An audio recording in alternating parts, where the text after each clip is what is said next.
Good afternoon, I'm Riza Diaz. This is One News Now.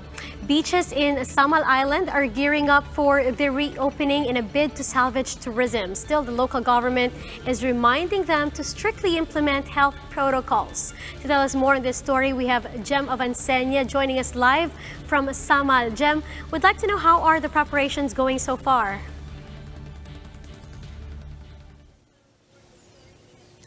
Riza Island Garden City of Samal is now preparing for the reopening of their tourism come July 1. Igacos Mayor Al David Uy says they have already met with the tourism stakeholders to ensure that strict health protocols will be observed once the resorts resume operations.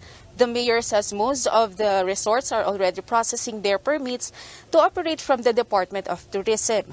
There will also be changes in accepting guests. According to the local chief executive, walk-in guests may still be prohibited and resorts are only allowed 50% operational capacity. Here in Cavanico Ilmare Beach Resort, the staff is undergoing trainings and seminars with regard to the new normal. Their sanitation supplies are now in place. The staff is also preparing for their own health screenings. Resort owner Chris Duplan recalls that the challenges they faced when they had to halt operations during what should be a peak season for beach resorts. Thus, they are working double time for their planned reopening next month.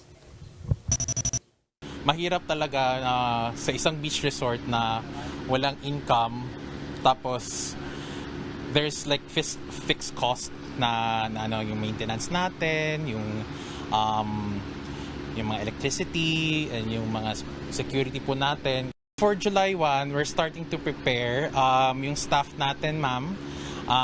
Nagtitraining na po tayo para sa new normal. Tapos we're also exercising ng mga new protocols ng DOT na binigay sa atin.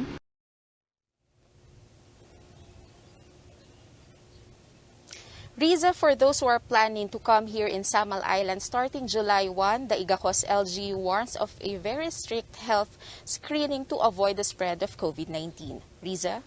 Jem, that's wonderful development. But we'd like to know what is the participation of the residents, the locals from the area in preparing for the new normal in Samal.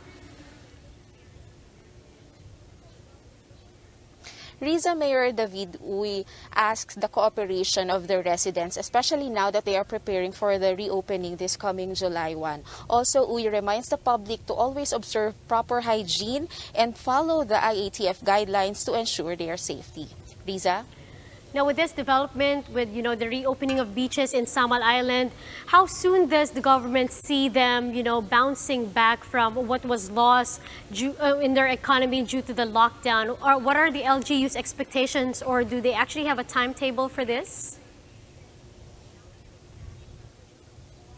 Riza, the Department of Tourism Davao Region Director Tanya Tan said that they are preparing recovery programs for all the tourism stakeholders. Also, Davao City Chamber of Commerce mentioned before that tourism sector may take longer to recover even if the community quarantine be lifted.